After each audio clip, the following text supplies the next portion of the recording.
Hello. Hello. Welcome back to another wonderful episode of Metal Gear University. I'm T. And I'm Kay. We really appreciate all of you being patient with this episode. We had posted an update on Blue Sky and on Instagram saying that last week's episode, 2 weeks ago's episode was canceled. If you aren't following us on social media, that's where we'll be updating everybody on any changes, any cancellations. Yeah, if anything were to be adjusted, we'll post about it there. So on Blue Sky, we are under TKandM. That is TKANDM. And on Instagram, we are also TKANDM_. Because some Italian brand took TKANDM, that handle. What do they make, like espresso or something? No, they're fashion icon. Fashion icon. Wow. But they haven't posted since 2013. Some fashion icon they are. So we're TKANDM_ on Instagram. Boo. Boo, TK&M, the Italian fashion mogul that hasn't posted since 2013. Boo. So, but please check us out there for any updates and, changes. You can also, if you're just really in need of an episode or you have questions or concerns, as always, you can email us at itstkandm@gmail.com. That is itstkandm@gmail.com. Tom. Yes. Why did we cancel our episode 2 weeks ago?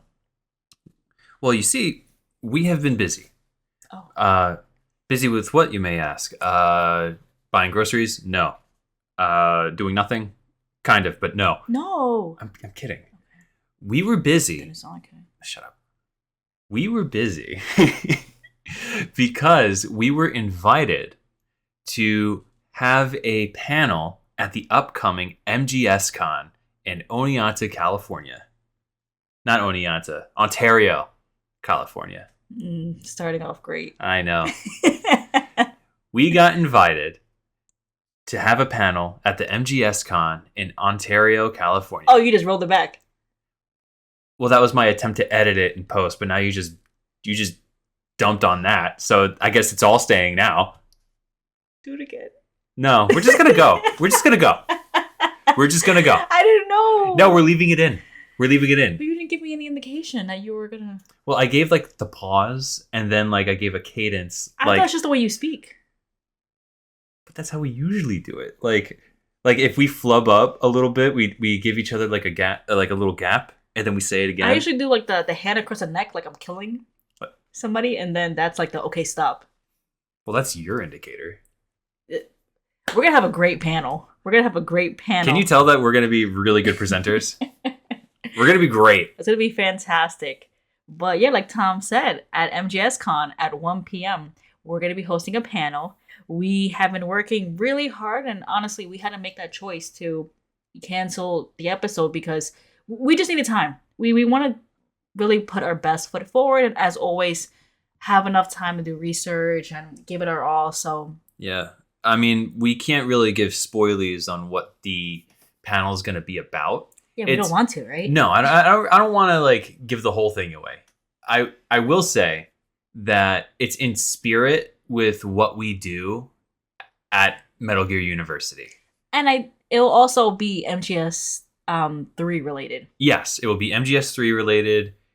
In line with the MGSCON3. It's beautiful. It's beautiful. It's cool stuff. And we did a lot of research, more than what we typically do. And more than what was needed. Yeah, more than what was needed, to be quite honest. I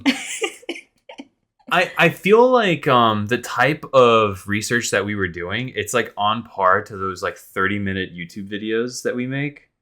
It is. Yeah, good point. Yeah, and this will be about a 30 minute 30 panel. 30 God willing, 35 minutes. We'll see. 35 minutes? We'll see. The panel's only for 30 minutes. They'll make the room. David Hayter could wait. Imagine he comes on stage and we're like, please sit down, sir. You're going to have to sit, all right? We're not done. In his voice? Sit down. And then he's like, you can't talk to me like that. Yeah, I can't talk to you like that. Wow. I'm looking forward to the end of the panel, then. Where just Tom and David Hayter start fist fighting. We'll have a snake off. Ooh. Ew. This is going off the rails. Yeah, it is. But everyone, if you're going to MGSCON 3, this summer, which is about like in 2 weeks, 2.5 weeks. We will be there. We will be doing a panel at 1 p.m. We are so excited. If you have the time, a break in between autographs and buying stuff and, just reuniting with people maybe you haven't seen in a year, please stop by. We're definitely planning on uploading that panel to YouTube and also making like an audio version for the podcast. For the podcast. Yeah, there's going to be some visual aspects that are like it's helpful. I'm very much also big on just kind of making it really accessible. Mm-hmm. So I would say the preference is to watch it on YouTube visually, but I think audio will be just fine. I think that we could upload the video to Spotify as well. Yeah, so, we could. I'm just thinking like the audio version will also be, I think, concise and good enough to just if you only can hear it. So we're looking forward to that. Hope everyone, can stop by, say hello, clap real hard when we're done. That's what we're looking for, Just words of affirmation. Yeah, not the opposite. Just specifically that, it's gonna be fantastic. Yeah.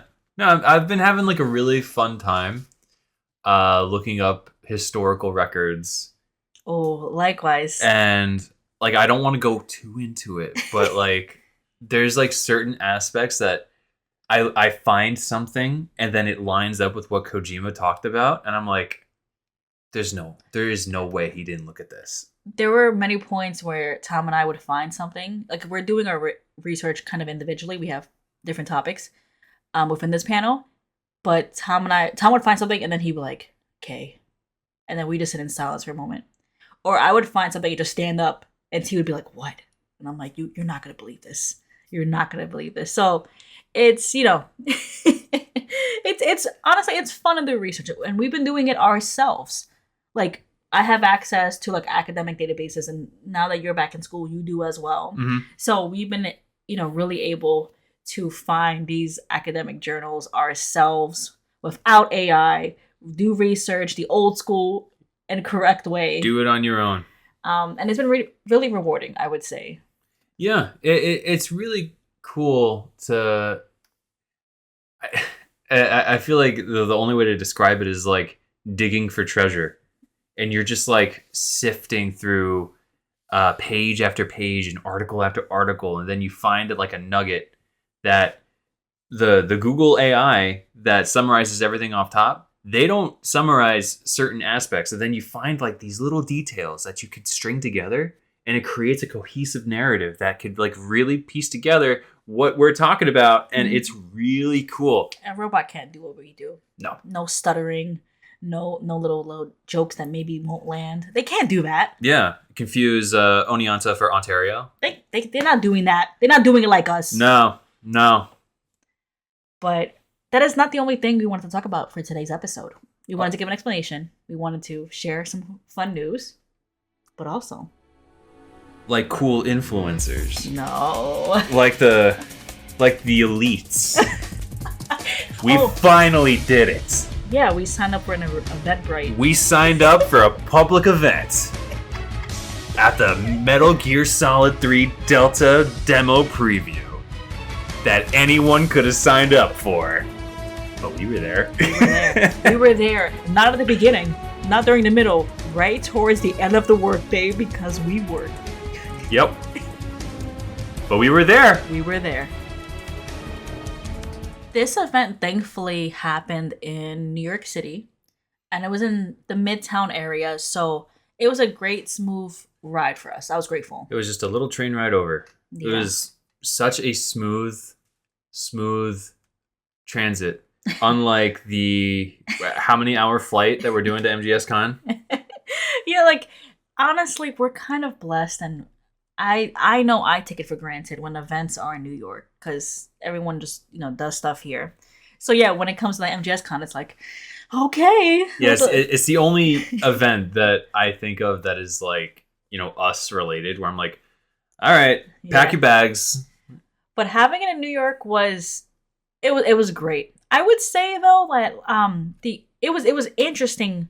The location they picked, right? Because Midtown, it's very corporate. It's very, you have not even nonprofit. It's a very for-profit area. It's the blue shirts, the khakis. The blue shirts and the Patagonia vests. Yeah. You see a lot of those types around there. So it was a very interesting place to have it, especially when, you know, we walked upon the location and it's all decked out in like jungle, like it was kind of cool looking. Like it was like it had like the big like green Delta awning, and then you had I mean most of the people there were kind of like business casual types, but then there was like a few people that were wearing like the berets, and yeah, like somebody had like a bandana on. So it was a mix of like real security. Like real security. They had the earpieces, the blazers, very serious corporate stuff. And then you had all the hired models and people who were, like you said, looked like they were in the jungle with Snake. It was kind of fun. Yeah, it was kind of fun. And it was also kind of funny too that like you had these people talking about like the game and I'm like, I know more than you. I felt like that scene in Parks and Rec where like Nick Offerman went to Home Depot and they're like, "Oh, do you need help?" And he was like, "Just get away from me." No, no, it's kind of funny. When we were walking in, there was like a guy that he looked like he was like 23, and he was like, "Are you familiar with Metal Gear?" It's like, "Sir, sir." Just don't even answer. Just look at him. Like, yeah, we are. Oh well, look at this. But that was just funny. It's such nerd shit. Like, oh, big nerd like space. But I will say, as corny as it is, when we walked up like to like the event, it was cool to see that awning, to see it all decorated. Like they really made an effort to decorate the small space they had. You know what I mean? They made a real effort to like kind of have the fanfare of like the MGS3 location. Mm-hmm. When you walk in, there was like a merch setup that had like exclusive merch, limited time only for the event. It didn't really catch my eye, to be completely honest. Not to badmouth the merch. I thought the merch was cool, but nothing for me in particular. Okay, here's what I liked and what I didn't like. Okay. So there were two sides. You walked in, very small space. Think of like, oh my God, it was smaller than a storefront. It was smaller than a studio, but there was like a small section. Left-hand side, right-hand side was merch you can buy there. Mm-hmm. So it was like a poster, a pin, a little like display of the Foxhound logo. That was to purchase there. On the left-hand side, they had a showing of like apparel you can buy, but it was only pre-order basis. So you can try stuff on and look at it and feel it, but there was nothing that you could bring home that day. Yeah, no. If you could bring it home with you, I would be much more inclined to like buy it. Yeah, I want to buy the merch and have it. And you know I will say the jacket was hot. When they were previewing it like on like social media, I don't know, it didn't really catch my eye, but in person it actually looked really nice. No, it was kind of hot. It was actually looked kind of cool. But to have that kind of situation where like you have to pre-order it and then you get it later, like I don't know, that kind of takes away the I think part of like wanting something is the exclusivity of like you can only get it here. And I think to add that extra layer, to me, it removed the urgency and the desire. Exclusivity of it. Yeah, because it was like, oh, okay, I'll buy it and I'll get it later. So we wound up just buying something for a friend of ours. But other than that, yeah, we didn't purchase anything, but everything looked good. Yeah, the quality was great. I don't want to like say that the merch was like not good. Everything was like pretty cool. But you know what they also did? You can only buy stuff. Remember that QR code? Mm-hmm. You could only use that QR code if you were local to New York. Oh, I didn't know that. If you would take that picture and send it to your friend, let's say in Cali, they could not purchase anything. Really? Yeah. Wow. It was location based. Well, then to their credit, that does lend to the exclusivity of it. But then I just feel bad for people who aren't New York based. Oh, that's true. What if people who came over from Jersey wanted to buy something? And, you know, or like Connecticut. Or traveled from it, you know? Or yeah, like maybe somebody who came from out of state or out of country and just so happened to be there that day. Yeah, I mean, again, I could, you know, if I'm wrong, someone let me know. Maybe it's location based in the sense of like where you access it from. Like your IP? Yeah, like maybe if you came from like Germany and took a picture of it and you were physically at the location, maybe then you could access it. Like, you know, maybe that's what it is. Yeah. Location based from like when you access the link. But for listeners who are outside the New York area, if you can, let us know. Yeah, I'm genuinely curious. If you went to the event, and you were from a different state or whatever, let us know. But that's how I understood it. But again, yeah, like I agree with you. All the merch was fantastic. There was actually a really good poster that they had for Delta. Oh yeah, they had like an artist come in and made an exclusive poster for the event, which is pretty cool. It was gorgeous. It was very nice. You could buy it there. But yeah, I wasn't moved by any of the merch. I'm more moved, let me just say this, by the artists at MGSCON. Mm-hmm. I don't know, their work always pulls me. So official merch, I feel like with a lot of things, official merch never really lands with me. It's always the fan stuff that I love. I mean, not to say that like official merch never does it, but I feel that fans have a certain spark, a certain amount of love that they put into something, you know? Yeah. No, I agree. So, like MGSCon, the past 2 years, I definitely spent a lot.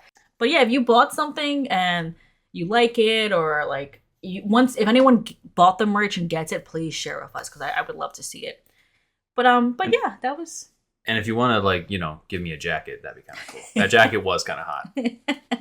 I'm surprised you didn't want to get it. If I could bring it home with me that day, I would be more inclined to get it. But yeah, that was the first part of the whole event, and it was very serious too. So, and you know, if you had signed up for the event and you got your little time slot, you had to wait, of course, for your specific time slot to play the demo. But you could go into the shop at any point, and you had access to the room before the demo, which was decked out. Yeah, it was like a waiting room where, of course, you'd wait to play the demo. And it was like this really cool looking space where they made it look like the flower field at the end of the game where you fight the boss. Mm-hmm. And they had the cutscene play on loop on projectors projecting it onto the walls. Mm-hmm. And it was like that final monologue that the boss did to Snake. Yeah. And it was like a really cool space. Yeah, it was cool. I mean, they were working with, you know, Manhattan sizing. Mm-hmm. Like, it wasn't a large space. Like, I mean, you can't really blame them for the Manhattan location. For me, like, if there were people who travel for this, I kind of feel bad for them. Well, if it was exclusively for this. I mean, unless that's what I'm saying. Yeah. Because I think this was the thing, too, with the Eventbrite. So, like, I do know that, like, with the Eventbrite and, like, signing up to play the demo, that there was, you know, what day did we go on? Wednesday. Mm-hmm. There was Wednesday for people to go demo the game and, you know, buy merch. The day before, I think that was for like media. And so we knew somebody, so we spoke to Fingers on Wednesday, and he said the day before you had all the voice actors, you had all like the Konami reps, like it was a much bigger day. Yeah. So it probably was much more like fanciful and it was like, more of a party. More of a party. Yeah. For Wednesday when we went, it was just like the waiting room, like the cutscene we played like 20 times while we were there. Like you could take a lot of pictures, but like you're in a small room, not really talking to anyone. It was I wasn't blown away. Mm-hmm. I will say that. It was cool for like the minute. And then afterwards I was like, all right, we have 30 minutes before we play. That's just me. I will say that the decor was nice. It was okay because we live in New York. Yeah. I guess like if you came from out of state or even out of country, have something else planned. Yeah, I hope you did. I hope you had something else planned. I hope you did because I mean, yeah, I hope you did. But it was fine. It was good. Like they did their best. Yeah, and like I know it sounds like that we're shitting on them. It's not. It's just constructive feedback, and I did have a great time. The merch was cool. Everything was decorated to the best of their abilities. It looked great. I guess for like a one-day event where ideally you're only having people come in for their time slot, I guess if that's kind of like what they had in mind, what was there made sense. But I feel kind of like I wish there was maybe an opportunity, even if it wasn't media, even if it was just like casual fans. I feel like but they should have made more of an effort for the fans who came in Mhm. to like, I don't know, talk with each other or like have more things, because the point of this is to promote the game. So, do you think it would have been better if they had, like, let's say, a Konami rep be in the waiting room and discuss everything that's happening with the game, or Or like, I feel like having a small thing where like maybe a post, like having the waiting room that we were in with the flower field and the cutscene playing, but maybe have that be one wall and the other wall be like posters, the other wall be like the production, or like, stuff. oh, Like a museum kind of. yeah, like, okay. So what you're thinking is like the space, keep it the same. The cutscene with the boss plays, and then have another thing that plays like that has like all the production staff talk The about designers. like what they're doing and all the cool Yes. things that are new in the game, and then maybe like another one where they talk about like the journey to Delta or something like that, right? So because like, I don't know, I imagine they want people to promote this game, and I already saw on like online, like a lot of people were talking about, like on Reddit, it was like ask me anything, I went to this event, or like people were posting on Instagram. It was very apparent that people who didn't go to this event wanted to see what was happening. And I feel like if there was more content to share, it'd be kind of cool. Yeah, it would be. Yeah, it's interesting, and I think it'll bleed into like what we're talking about with the demo. I'm kind of perplexed on why Konami is playing their cards so close to their chest. You told me the other day you think they're scared Or worried. They're either scared or worried because the fan base are, well, at least a very vocal part of the fan base is very Kojima centric, and they feel that like this game is like some sort of bastardization, and I think Konami is afraid that vocal part of the fan base is gonna like override any part of the conversation. Yeah. So I think they're hoping that they'll just be able to release the game and have kind of like the same magic that happened with Silent Hill 2 happen again. They're like, maybe, yeah, right? Once it'll get released, and then we'll get all the praise. Yeah. I don't know. I remember there was, I don't know if it was an interview or like a showcase, but I remember there was a portion of a Delta YouTube discussion where you had producers and like the designers there, and they were talking about their love for the series. Mm-hmm. And they were talking about how like they wanted to make it right, and they were listening. And I think to me that added so much more to it, because of course everything's a corporate shit. People want to make money, but I liked hearing the designers go, hey, we want to make this good. Yeah, I mean, a lot of the people that are working on this title have been there since the beginning. So, and I think that is helpful to fans, like older fans like us, who are like, okay, you're remaking this, like, what's the point? Is it going to be different? Is it going to be like, So I feel like having more of that conversation might be helpful to fans who are skeptical or nervous. I know maybe this event was short notice, but I feel like that could have been, it could have been helpful. Half of the room could have been divided into that cutscene. The other half, if you can't do more videos with people, because that takes time and editing. Yeah. The other half could have been like I was saying earlier, things framed, or like little passages, or like they could have sold some calorie mates, or just goofy stuff. A little stuff, just kind of like the same way MGSCON kind of like showcases the love for the series. I think we're talking about, of course, Delta, just Metal Gear Solid 3, but I think it could have been a celebration of like the series. Like, wow, this series that was last playable, not last playable, the last entry was 10 years ago. Mm-hmm. It's back, baby, and let's celebrate the history. Yeah. So that's just my not even 2 cents, my dollar. Like, that's like my how I felt. No, and those are very valid points. Mm-hmm. Do you want to get going to the demo? Yes. So this was the highlight of the event for me. Oh, definitely. Honestly, despite everything else I complained about, this was cool. This is the reason why you went, to play the game. Yeah, and I mean, this was the first time I was ever in an event like this, and it felt special. It felt like oh, you're part of like a select group of people that got to play this game weeks before it came out. And we were in that space with the boss cutscene playing on the loop. They open up a door and they're like, follow us. And they took us downstairs. To some, like, it felt like they're trying to confuse us. Where the room was. Like, it was like, it felt like Severance. Hallways and turns. And I was like, oh my God. And we a weird space. And we pop up in this room that had like 20 to 30 monitors that had PC versions and PS5 versions of Delta. And they were all at the beginning of the game. Mm-hmm. Right at the start with the Virtuous mission. We were all strictly told, no recording. You cannot record. If you get recorded, you're out. And then that's it. Yeah, if you get caught, yeah. Like, it felt like we were, if anyone's ever taken like a Regents exam or like an SAT, it felt like that. There's people walking around looking. Oh yeah, I was while we were playing, like I would be peeping at like the row in front of me, and there were like Konami reps just like walking up and down the aisle. I'm like, oh, they're serious. Yeah.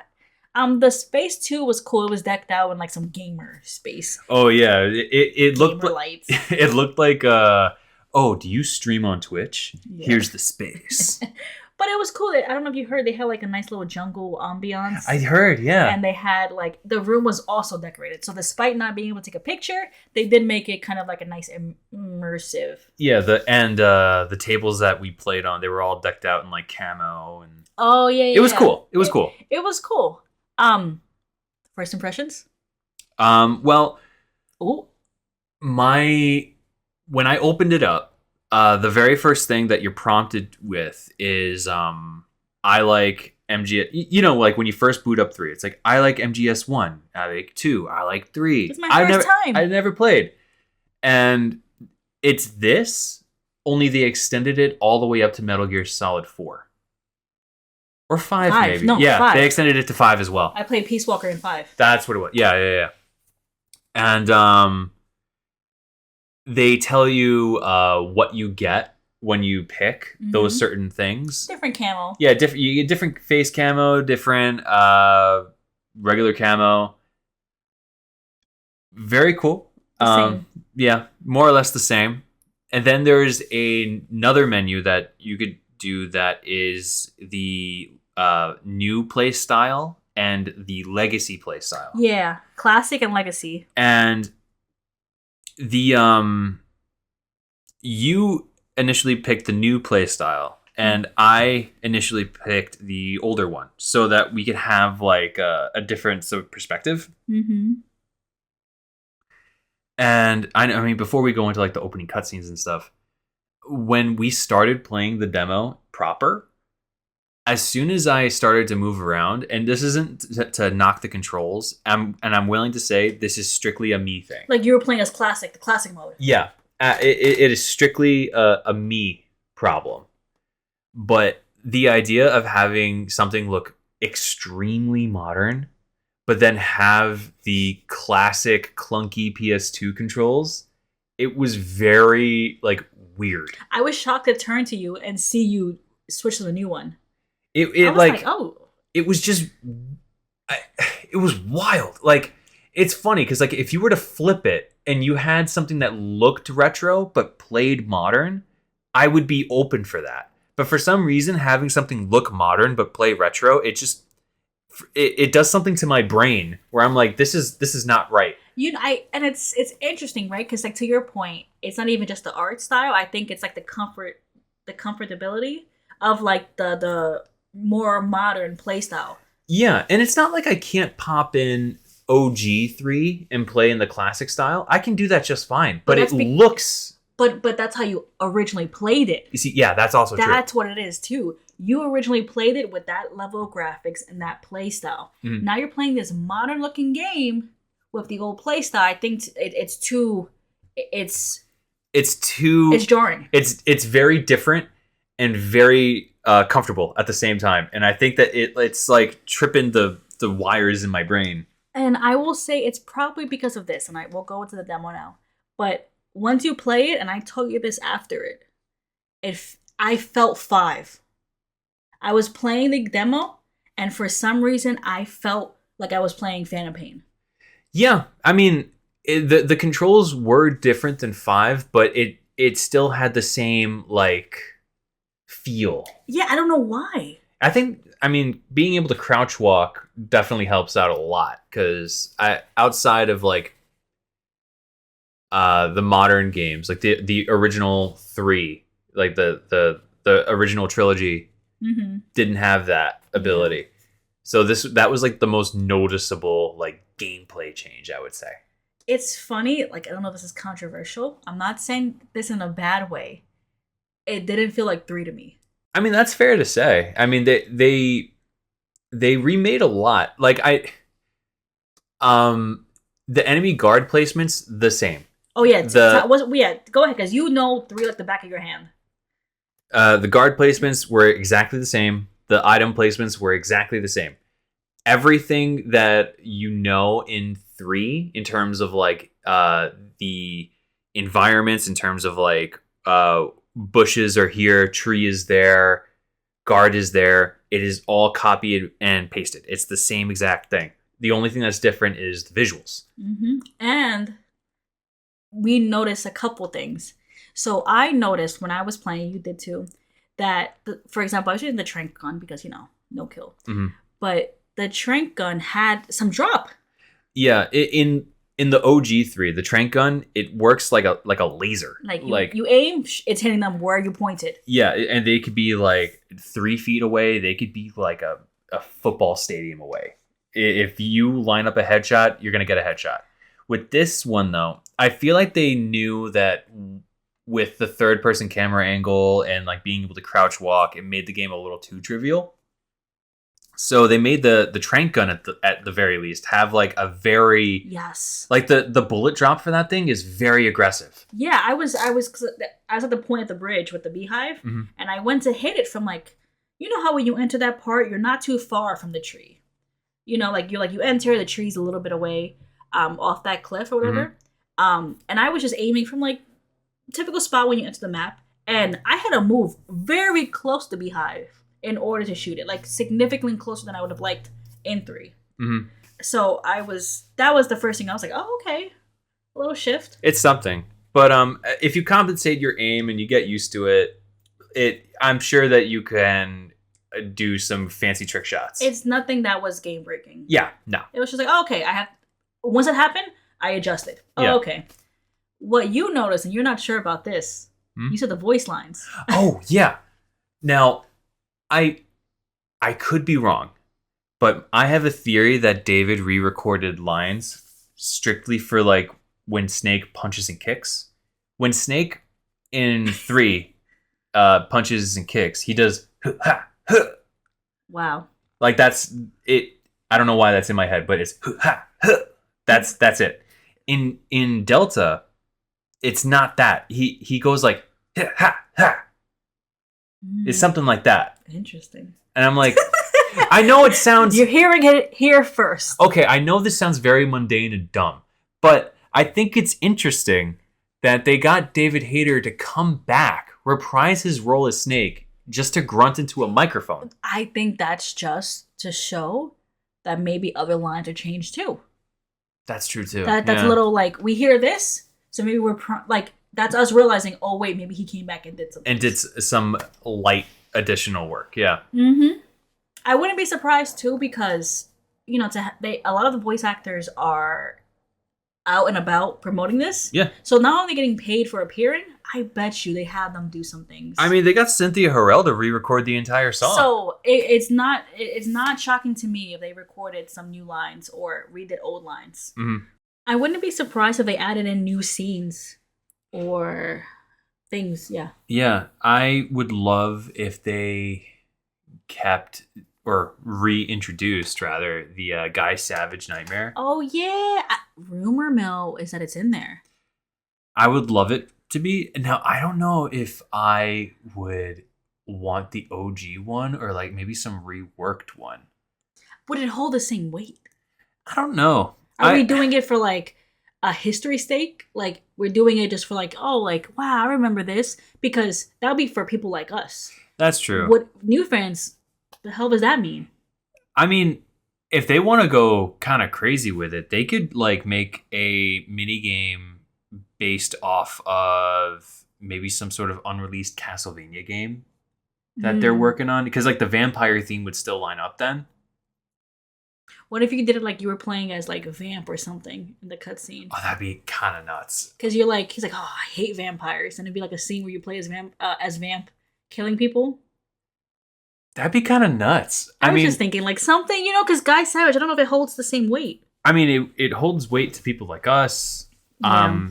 I mean, for new fans going in, I think that it'll have the same impact as people who played it for the first time. Sure, I just feel that like, given that it's been so much time, I don't think that people would poo-poo at the fact that they changed what game Snake was dreaming of. I mean, granted, I know that there's some Guy Savage purists out there, but I don't know. I'm open to having some sort of like creative difference with what Snake dreams. Oh, or maybe he dreams of different nightmares depending on how you play. Oh, but that's a little that's a little much. Also, too, the nightmare was only for the PlayStation version. Is it going to be for every? You know what I mean? What will Xbox players play? What will PC players get? That's true. I don't know. I might be thinking a little too much of like a game that you play like 2 minutes of. Yeah, a little small section. Yeah. I did notice, however, and I'm not as astute and like obsessed with this game in the way that you are.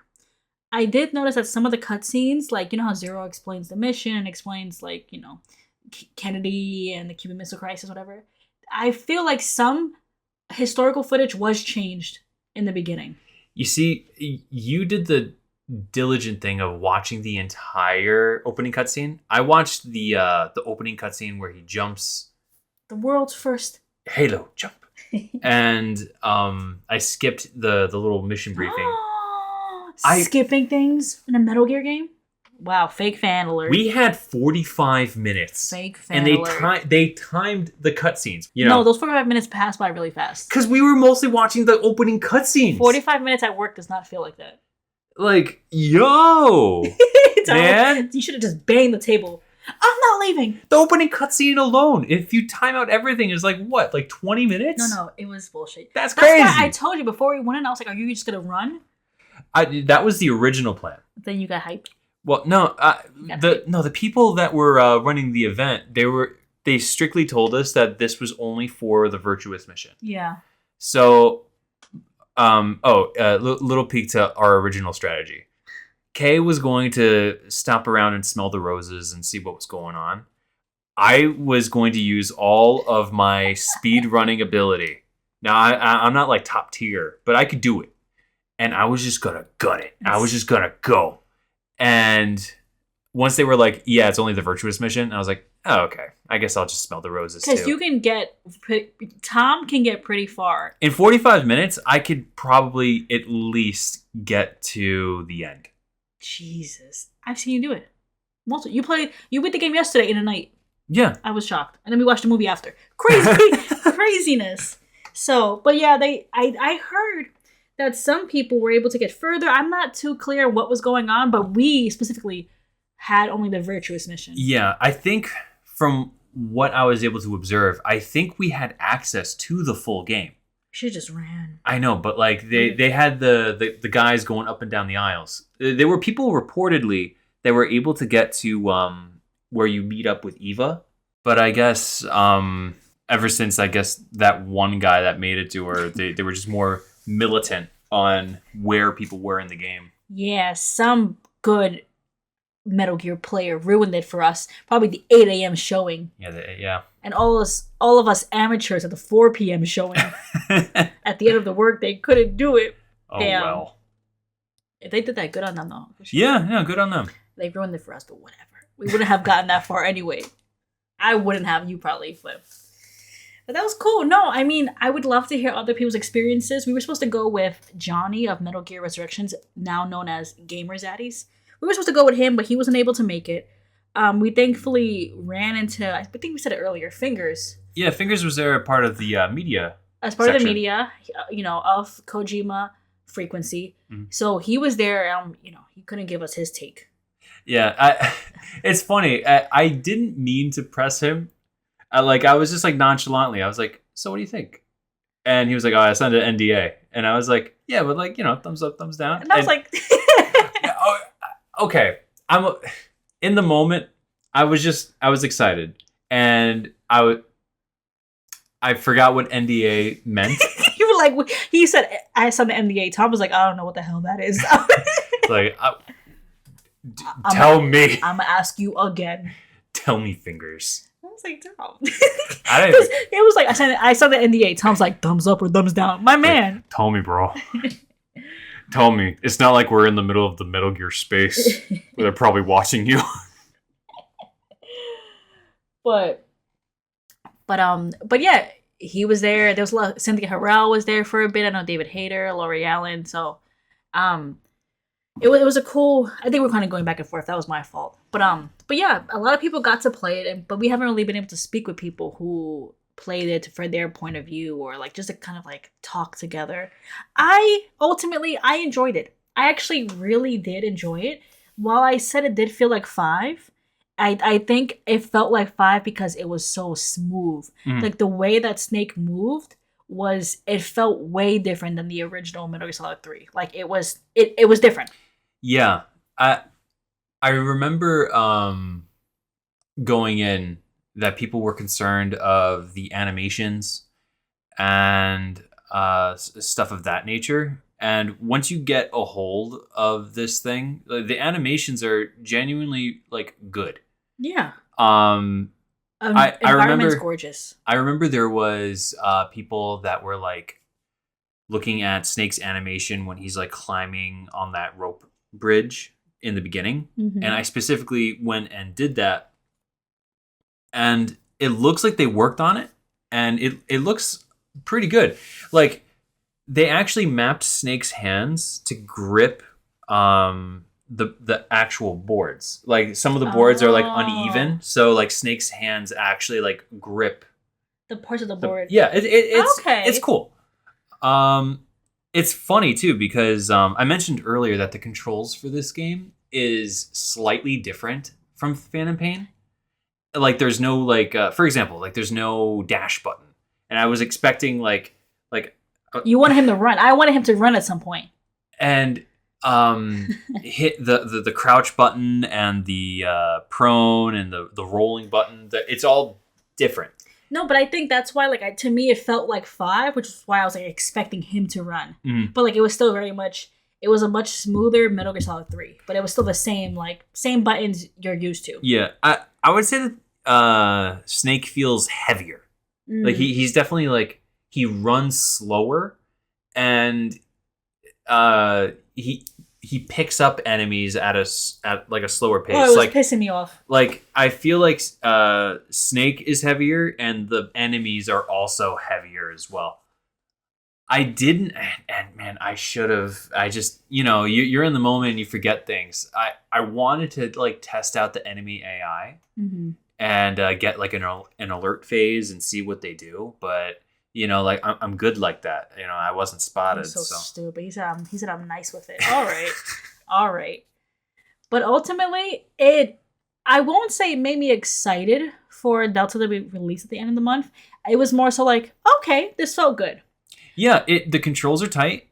It visually looks stunning. Like I could see the pores on people. Honestly, to me, what always gets me, it's like the same with Death Stranding 2, is the environment. That to me is it's phenomenal. And it was the same with this game. Yeah.